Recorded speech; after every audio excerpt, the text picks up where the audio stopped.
How you going, guys? So we've got a 2015 Ford Ranger today. This is the Wild Track, so the high-end version. So you've got this touchscreen thing going on up here. So 2015 to I think 2022, when the new ones came out, you could have this model if you have the higher end like model, and this is the product and install video for you.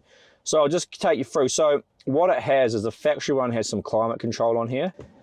That's okay, which you have down here anyway, which majority of people who have these cars, they say that's pretty crap and they use these ones anyway. It's just because sometimes when you're trying to use the CAN bus in the car for touchscreen stuff, it's not quite as quick as like a normal push button, and people just get so used to a push button. So you got some temp going on in there, so you need to keep this going on because there's a couple settings that you don't have down here up here, and that's why no one ever uses that, so you don't really care. Notifications, no, that's fine. Calendar, no one uses that. Apps, no one uses that. Just going through these to see if there's anything you even need. No, that's fine. Home here. So that's basically your home screen. You've got some settings through here. I'm just taking you through these so you can see. We'll keep all these things happening and like working. So that is cool. The unit itself, you can just do straight Bluetooth AC on a radio. There's not too much going on. It has DAB CD. So good one for an upgrade. You've got steering wheel controls here. We'll keep those working. We have a reverse camera here. That's all it has. Reverse, it's like beepers, and front are like beepers. I don't know. I think that might mean it's in trailer mode. Oh, it means the reverse beepers off maybe because it's in trailer mode.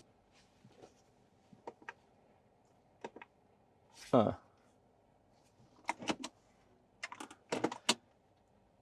I don't know why that's in trailer mode or how to turn it off. You probably know more than me about the cars, but we'll keep this reverse camera working. You can do the zoom down on the reverse camera or the zoom in. So that is about it. There's no factory USB, well, there's two factory USB ports down here. I can an SD card for the maps and auxiliary. Keep one of the USBs like they're working. This customer has these sort of steady things in here, so actually ideally it would be good to put a dual USB in here. Might be something we actually look at. Nothing in the glove box or in there going on. Nah. So that's about it. So we'll go through and we'll do the install today and we'll take you through it. All right, so we'll start taking a few things off here. If you pop under here, give it a little wiggle, you should find it will pop off. Just a few clips. Just try a few times. If it isn't coming, just keep trying, because it can just take a few tries to actually get it to pop off. They can get a bit stiff in there. You don't actually normally even have to try from the top on this one. Once you got it started with your trim tool, you can actually pull it out with your hands. You can see those were the clips that came out on it. It was a little bit tight, but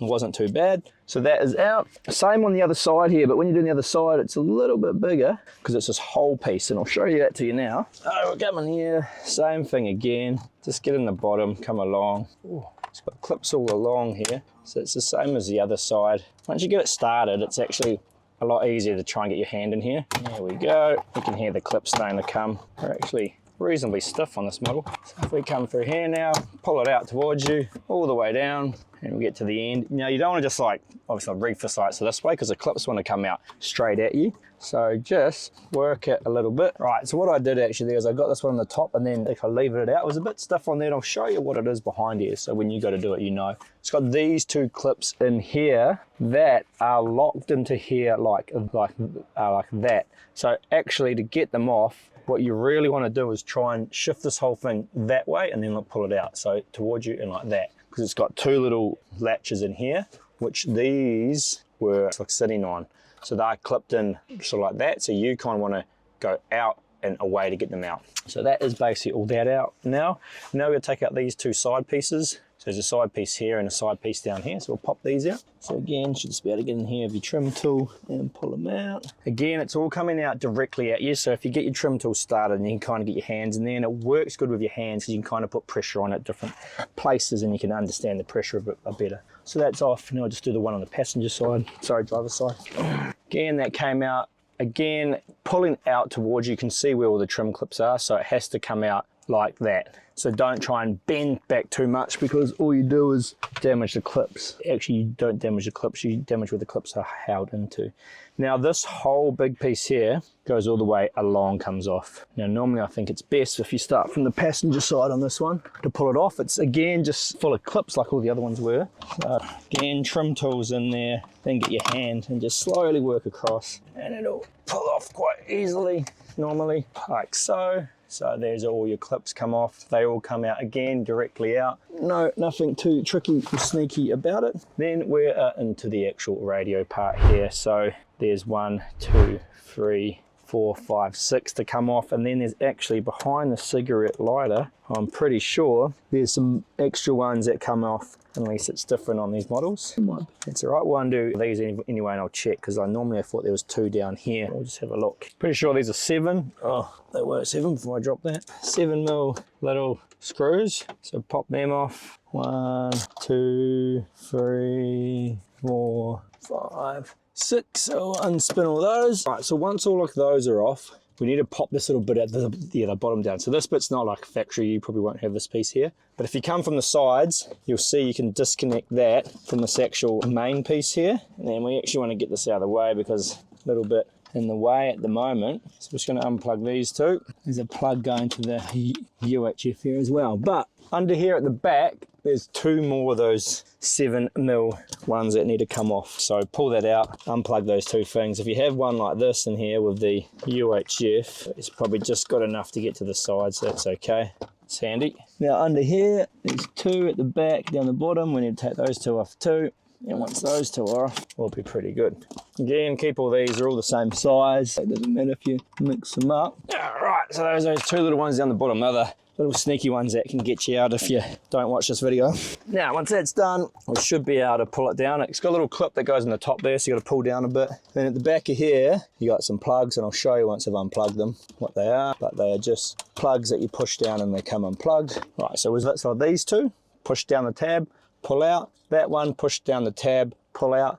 That last one there, you'll need to get a little Phillips flathead, for it, because it's one that doesn't actually have a pull-out thing. It's actually one where you got to lift the thing it plugs into slightly to get the thing to come out. So I'll just show you that closely there. It's just that little plug there, you got to lift up that just to allow that to come out. And that's that. So it's all starting to come apart nicely. Now, got a few things left.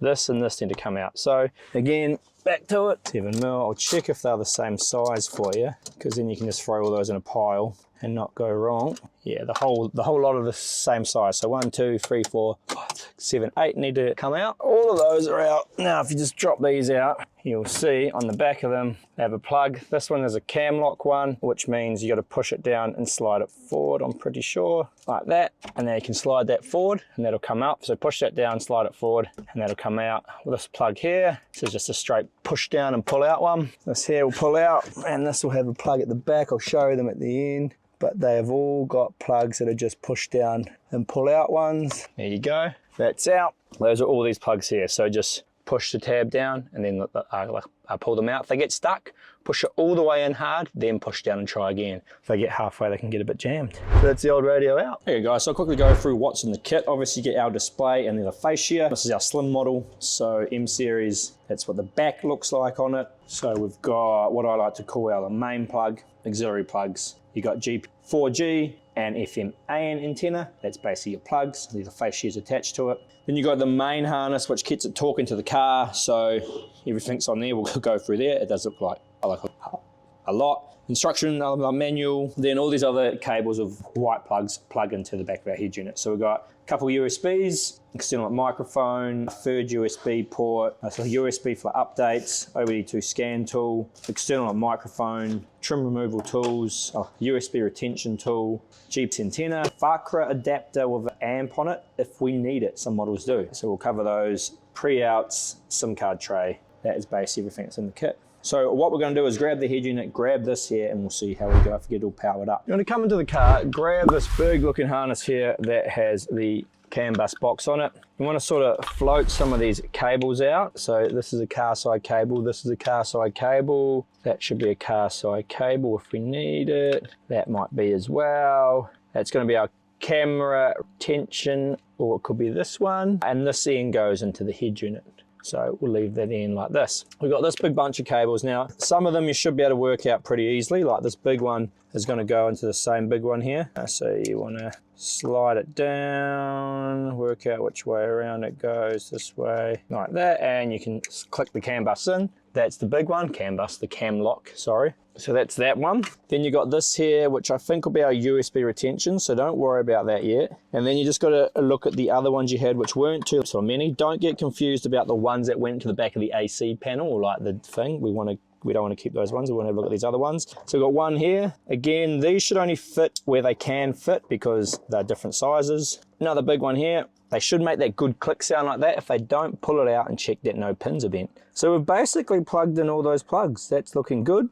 We've got these three left over that were on the head unit screen. Now that's our USB retention. One of these will be FM and one of these will be GPS. So that's good. Now we're going to go and grab the head unit and test that everything works as it should, which is always one of the first things you want to do because we want to just make sure everything's going to work. You want to grab the yellow unit and you want to, in the back here I've plugged in this, which is our says back a video in, so our camera input plugs into that one right there. And this big one I plugged in, which you don't actually need to have plugged in for this test. So I could pull it out if I really wanted to, but these are your auxiliary plugs. They're going to be into there. We're going to grab this big plug, our main plug, that plugs into here like so. Push that in, then we just have a look on here. You need to plug this one in. This is the CAN control, so it hangs off the end of this harness here. And this goes into one of these. Just make sure you put these in the right other ones. They can go in a hole that was smaller, bigger than it, and still fit in, but you want to make sure the pins are the same amount. That's basically everything. This here we have hanging out because this model car actually does not have it. So what we're going to do is we're going to power up. We're going to see if anything happens, and then we'll go from there. So we've got power, always a good sign. What we're testing for is we want to see if we've got power, sound, reverse camera, steering wheel controls, and then have a look at the AC stuff to see how that goes. Now we're going to, so that means we're talking to the car's CAN bus, which is good. This is also showing us the fan, which is good. We'll check that out. So that is good to see. Radio, we're going to be getting static coming through. That's fine because we don't have an antenna hooked up yet. That's the steering wheel controls working. We've got sound. This is all looking pretty good so far. Going to reverse, we've got no signal. And that is because this one here that says back camera, I forgot to plug it into one of these. So you can see, so one of these is going like nowhere from the main harness, but you can see this one here is actually plugged into that plug. So that's the one we want to use. I'm going to plug those two together and bang, look at that. We have that reverse camera coming up. So that is pretty good. Yeah, happy with that. So do that little test. I'll make sure everything's going on, and then we can go and put in all the cables. On the back here, once you've taken out, you got to get the old like fascia. There's T7s. We should hopefully include one like these in the kit. 1, 2, 3, 4, 5, 6, 7, 8, 9, 10, 11, 12, 13, 14, 15. 15, 16 of them are like around. You can like see them all. You need to unscrew all of those. So all those, even these two that are on this little plug here, need to come off. There is quite a few of them. And yeah, that's all of them. And you should be able to, oh, I forgot two. There's a whole heap of them. Now the reason we're doing this is because we've got to swap out our fascia onto this still. That's not too bad. So once all those come off, pull that up. That comes off like that. Now I just kind of, like, I leave them all on there because there's heaps of those and I don't really want to actually lose them. Then along here you've got, these are different size. Now I believe these are T6. Again, are they T5? T5s. T5 the other one you need. We'll put that in the kit. So the outside ones are T7, these are T5. We'll just get these out. And then what's going to happen is this top bit's going to pull off, and then we should be good. And that gets rid of that top bit. So there's a top bit, and then we just swap that over with our one and screw our one in like so. And your same screw should line up all good. So go back along, put those four you just took out all back in, and then work back from there. Now those four in, whatever you do, don't lift this back up because all this stuff will fall out. I just did that when I was having a look, so you can learn from my mistake. Now this should just line up again with the little holes, and it might actually be easier to take the screws out, even though I said leave them in. Yeah, we'll take them all out, then we can get it all nicely lined up. Goes down like that and into there. So once that's on, we will go and put the rest of these T7s up back in. This is the first other wild trap we've done, so we're actually just like working it out, and we actually did have to shave a little bit off here, which I'm not too worried about because we could still put the factory like radio in if we had to.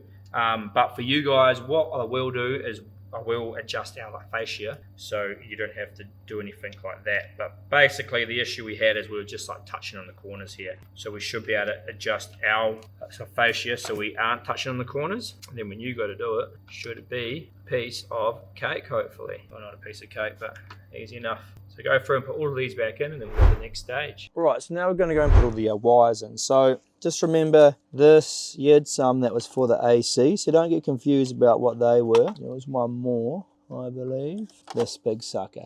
So those are all the AC. The rest of the radio ones I do want to plug in up here. I will just confirm if it's black or white for the FM AM radio for the FACRA, because they normally have coded colors, but sometimes car manufacturers change them for some reason. So we'll put our main harness in, we'll tidy up that a bit, and then we'll go and put our 2 USBs and our other plugs in. Right, so now we're going to go and wire everything up, put our things in. So we'll put our main harness in. Now, these were the ones that plugged into the back of the AC and the cigarette, so don't forget about those. What we're going to do is come in here and... Right, so the first thing we're actually going to do is our radio connector here, because it is a separate cable. We want to plug it into the white ones, actually going to be our FM AM antenna. So plug it into there. This here needs a 12 volt. So in our harness here, we've conveniently got an ACC wire hanging off here. So we need to hook these two together, and that's going to give us power. So we will, in the future, see if we can make this a bit easier for you. Maybe put an SM plug on that same connector so it's no chopping or cutting for like you guys. We're just using these SPL connectors, and they're just pretty much spring-loaded ones. Just an easy way to connect things. You clip it down, you make sure it's in, you clip it down in here. This might need to get rid of that because it might affect it. Make sure it's in. Now that just puts 12 volt to this power supply here. I've left an extra one on here because this customer actually had this steady thing in here, so I've actually put a dual USB in for them, so we'll actually hook their power onto there as well for that. So that's the other radio connector, and then that's going to plug into the back of our head unit. So that should all be okay. Then we'll go through and we can actually plug all these other plugs in. It's not a bad time to get them all plugged in. Bring them up the top here. I always like to start with this big one. I taped back the one that I knew we didn't need after we did our testing before. So there's 1, 2, 3 we do need. So grab them all, get it around the right way is always helpful. They'll all go and click nicely, so that is what you're listening for. Click. One more to go click, which is this one down here. It doesn't matter if these drop back down, it's just that the top radio we're going to put in is going to go on the top up there. We did have one of these that hopefully should match that, so that should keep one of your factory USBs working. Looks like it's a match, but it might not be. Oh yeah, there we go, now we're good. So that should keep your factory USB working, and that needs to plug into one of our other USBs. So this white plug, I call these our auxiliary plugs, 2 USBs on the end. Plug that into one of these. That's going to pass through your factory one to one of our ones. This other one I'll probably run into the glove box, and then there should be a third one. There is. No, there's not. Might be dual. It could be only 2 on the slim model. I'll run this into the glove box because if you do need extras, you can actually just use a standard USB hub. I found the single USB now, it's just handy. Now that there, I'll probably run down here into the, however you can get it into the glove box. It's actually pretty easy on majority of utes. Some cars, the glove box is actually sealed. That'll just go through like that, and that's in the glove box like so. If you do need to use that for extra USBs, like if you need more USBs, so we've got 3. If you want a lot more, you can use a hub. We do sell a hub, so and the hub does other work with charging and data, so you could actually have our TPMS, our dash camera, our DAB all into the hub, and it would all be working. Jeep's antenna. Now this just needs a clear view through the windscreen with no steel above it. So up under here, I think these ones are actually, there's a little lip there, and there isn't anything up there. So straight through there, that'll be fine. That's where we'll put this one. Just make sure it's got enough fascia clips in here. Yeah, that's a good spot for it, but I just want to be careful that we don't put it somewhere that it won't allow us to clip in. So we can actually put it straight underneath there, because that's a big empty space up there. It would be nice to have it up there, but there is a little hole at the back there. Just don't want to put the cable down the front, because when you go to push your actual fascia in, it'll touch it. I'll just see how hard it is to get it through here, because I'm a big fan of not making life too hard if it's not going to give us good result. Oh yeah, that was pretty easy. There you go. You can actually, there's a little hole at the back there. I just fed that through, and that way you won't have to worry about this causing an issue, the cable on the front. So that just needs to go in here and be stuck down. Get your hand in there, push it down, just like a 3M stick thing. Give it 10-20 seconds. That sits beautifully in there, and that's our G. So just going through these. The two USBs I spoke about before, like one of them's plugged into the retention cable. The other one I'm going to plug into the other thing we've done for the customer, which was in that steady one. This one here, all these things here, you probably don't need to do a worry about apart from the other microphone input, unless you have enough to mark an amp, or you want to run a secondary camera. Secondary camera you can put into the F cam. You do want to make sure you have this in, yeah, because you need these two. SIM card, always best just to put that through into the glove box, because then if you don't want to like use it, that's cool, but you might want to use it in the future, or if you sell the car, someone might want to like use it. It just means the head unit itself basically has data and is like a phone the whole time. External like microphone, we don't have the factory one working. It's not as easy as just connecting them up like so. So we do always just suggest running the external. There is an internal on the device, but it's worth it just to run the external one. Now, I normally start at the top up here, and then, sorry, I'll show them over here. There's not much out. So I normally start at like this end. So up here, tuck our cable into here, all the way down the side, and see if you can get it through. Just come in here, down here, the like seal off here, down here, popped across here, pulled our little fuse cover off here, and we'll go down under the seat. We need to bring it up back behind here and plug it into our plug. And that back into there, clipped up. So that's actually all our cables run now. What we'll actually do now is we'll just slowly tidy everything up and plug it back in. At the back end here, you can tape this up as much as you want and tidy it up as much as you want. Kind of makes like no difference either way. Obviously tidy looks better. Just if you do tape it up, just remember it's going to push back and come down, so you want to have a bit of slack on everything. So now you got to go and make sure everything's plugged in. So start with a head unit at the top. We'll try and sit this here so you can see. We've got this big cable here. White plugs I call our auxiliary ones. Plug those into your auxiliary ports here. That one's top left. We'll go through this plug. So if you kind of pull them out of the way so they're not going over top of each other. I like to get everything sort of plugged in, and then it's a bit easier to tidy the cables up. Now this one, so that's over the top of everything. That's our sort of USBs, our two USBs. That's going to go in here. That's all nicely plugged in. This is our microphone, so we will tidy that up in a second. We've got all our plugs in the bottom. We know about those, so that's fine. So now we go into our big main plug here. So unhook it off everything and get it sort of hanging free. That's going to go over here, because I also do like to power everything up before we go in and put it all together. This little CAN bus one, do not forget about that, because that's very important. Otherwise we won't get our AC and other data from the car, otherwise the head unit can't talk to the car. That's into there. We hooked up our FMA antenna before, that's fine. This is our FMA antenna that goes down the bottom here. So a little bit more, it's quite nice in the head unit. We actually have a little bit of a length of cable to work with, which is handy. Then we also had our camera one, which is just what I like to go through it one by one. Camera, that one there, we plug in, is there. That's the bottom right, and those auxiliary plugs here. I'll try to get you a bit better view. So bottom right, and you can see we have those all plugged in. Then I can see, and then we've got our fourth single USB here. It's going to the glove box. Sorry, fourth. Our third USB, that's into the glove box. So that is that. Now we know we've got these two, 1, 2, are going to our AC controller, and we've got our 2 for our cigarette, and the rest are all looking pretty good. So now what you can do is you can power it up, check that your screen's still at work, steering wheel controls, reverse camera.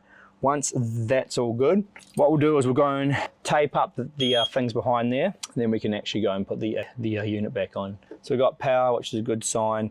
Should be able to test the radio this time now, which will be handy. Yeah, then we'll be good. So we've got, sounds good, that's happening. Steering wheel controls are working, reverse camera's working, all good. So now we'll go through and tidy up some of these like cables at the back a little bit, and then we can go and put it all back in. All right, so I've taped it up a bit just to allow everything to drop down, and we also did, I missed the, sorry, I'll take that off. I got that out of the way just so I could.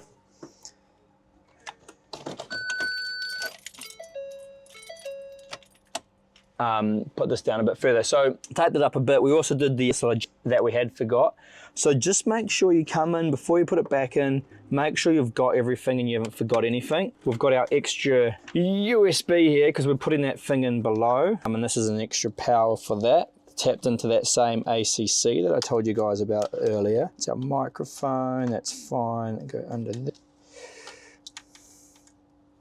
The microphone comes in here. So now all our cables, plenty of room to fit all the cables back. That is the good thing about a slim version radio. And by slim, I mean the back slim. And that's what I mean about sort of taping them up too. Like if you tape things up too tight, what you sometimes find is it doesn't give you much freedom when you're going to push everything back in. Now just make sure, obviously, nothing's getting caught, and that's how it's going to fit back in. Now I just want to make sure I can get to the, because that's going to go in, and make sure you put all your plugs back in here. So you had your 3 plugs that were going in the back of this sort of unit here, and then you had your 2 on the controller. So you had that little one, so actually in hindsight plug those in first and then come through and tuck the top in. So you had that small little plug we had to use the flathead to get off, and then you had the 2 bigger black ones. So make sure you got all those plugged in. Cool, and now you can come back through and do what we were trying to do before. Get all your cables to tuck up and under nicely. This is gonna go, make sure that's in the middle where it's supposed to go. All right, and that's gonna go back. And then when we screw in, that's gonna be all fine. Make sure there's no other wires coming down halfway that'll cause you any issues and stop it from screwing in nicely. But that's all looking pretty good. So that's it in there. Grey fascia, that's all we have at the moment. I know on these cars you'd have had a silver or carbon fibre finish type. I like a look. At the moment we've only got grey. We'll see what else we can work out in the future. But for now, we'll go and put a couple of these back in to hold it in place, and then we can put our bottom piece in. Now I just got to take a little bit of time on the bottom piece because I did put an extra USB in for this customer as he had the steady extra rocker panel thing, which I'll show you. So let's put a couple of these in so it's held into place. So that's cool for now, that'll hold it in there. And then we had this down here, that's just what I was talking about, because what we did is, so we've added our dual USB in here because that was just your small Toyota size. So what that needs from us is that needs the USB to go to our USB, which I left this one hanging out handily down here. Prepared this one earlier, and then we just need like an ACC positive, so like these two will go together. That was the ACC I tapped into for the radio antenna as well. You probably won't need this, but I'm just explaining what I'm doing. And this we'll just put to an earth. I'll just put that to a chassis earth. So we go back through and put in all these. If you start with your top, I put those 2 in before just to hold it in place. Top 2 are the good ones to start with though, because they kind of hold it up and high into the dash how it should be.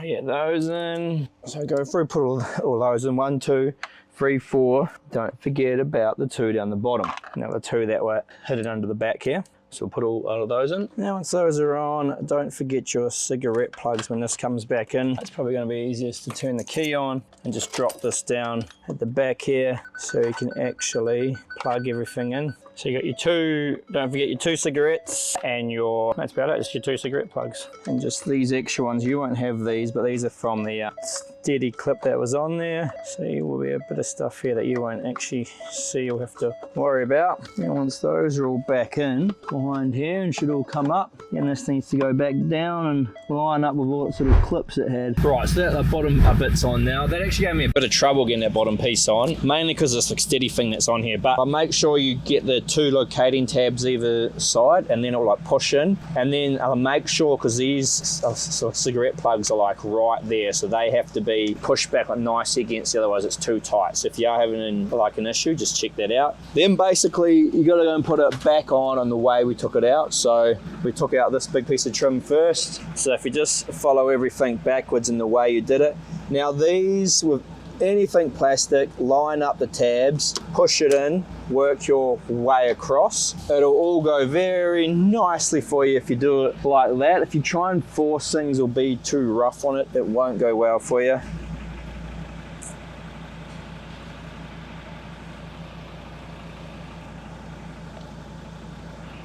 Other one. So same with these pieces. Excuse me while I'm just having a small brain fade. Yeah, right, so these got to go in, line these up again. Again, plastic, make sure you line it all up nicely. And you will find if you line it all up nicely, it'll go in nice. These actually have, I'll show you on the other side when we come to the other side, because I can't get in, I'll show you. These have locating one at the top here. So that all lined up nicely and the rest should follow in the perfect world. Right, I just wanted to come for round 2 on here. So the other side's done now. I just wanted to come in and I need to work out a good way to do it so I can tell you guys how to do it. Now you've got a lip in here, and if you don't get it to match up, this lip, the trim looks like it's not flush. So if you get that top hole in, that locator hole, it's the most important part, then all the rest of them about lined up, and it should feel real tight at the top, almost like it isn't going to like sort of go in, and that's where you like want it to be, because then it'll actually clip in and kind of sit back down and go perfect on with the trim. That's how we want it, so it sits flush in there, because the trim's got this small lip on the top of it, and we had to get that to line up, and you can see I missed the back clip here, and we should be able to get the back clip in by just coming back and backing across hopefully, and the whole thing came off. So try again. These ones are a little bit challenging, so get that top lined up. You can have a look, see if you got the bottom about right. Looking pretty good. Bang, straight on like that, and you can see that it's not quite perfect. So again, I'm going to try again. You probably can't see from the video here, but you got to get it to go in at the exact same point when it pushes in, and that's a real pain. So once those are on, you can put on the air vents. Again, these bits, I don't remember the side bits being so hard on these ones I've done before, so maybe I just got unlucky today. So again, line the clips up. Everything's all about lining the clips up, because if the clips lined up, everything is always really easy to go in. And this side here. Now the aircon vent's got a little bit that clips into it too, so you want to make sure that you clean your windscreen, that you get that sort of lined up and looking spot on, and that goes in like that. That'll all just push in and then go across and do it for everything, and that's it all sitting in. But again, this is sitting a bit high, so we obviously like miss one clip. So again, keep your eye out when you do it and just make sure you get it. There we have it all done. Good job on getting the install done. So we've got a reverse camera still like working. Out of there we've got that radio, we've obviously got our steering wheel controls, and then if we come into here, this is how you hook your phone up to, if you turn your Bluetooth on and off if you've got an iPhone, because for some reason you have to do that for it to pick it up. You can hook it up, you'll have your wireless CarPlay all working. So we've just paired all that. I just did that, pairing came up on my other phone. You can do it either way. Press connect, and that'll give you your wireless CarPlay or Android Auto coming through. That's what the majority of people are after, because you're like, hey Google, oh, hey Siri. You can see it's now like listening, etc. And so forth. That was from Wikipedia. Do you want me to keep reading? No. But anyway, that's how you sort of use this. So you could be playing your music. That's all coming through here. It should be. Reverse camera. Then on our units themselves, you've got the microphone button here, works for like Siri, which is good. On the actual unit itself, what you do have is AutoLink's CarPlay or Android Auto. Car scanner will be your OBD2 thing. Magic Earth's a good like off-road like navigation. And if you come in here, here's all your apps. You can go to the Play Store, hook this to the internet, download extra different apps that you want to use. So that is possible from the Play Store. There is some things under here, info, that is like settings for the actual car. So they still come in. And then obviously if we push like something on here, you can see this. And the AC controls also work on here. So that is basically it, I think. And those chair controls are just something we still have, because obviously you don't have those controls down here. So install done, good job. Give yourself probably 2 to 3 hours. If it's your first one you've done, it does take a little bit of time. The trim, putting the trim back on can take a little bit of time, but that's okay. Once that's all on, all looks pretty good. And the install was pretty straightforward. So we've sorted this out for those touchscreen Rangers now though.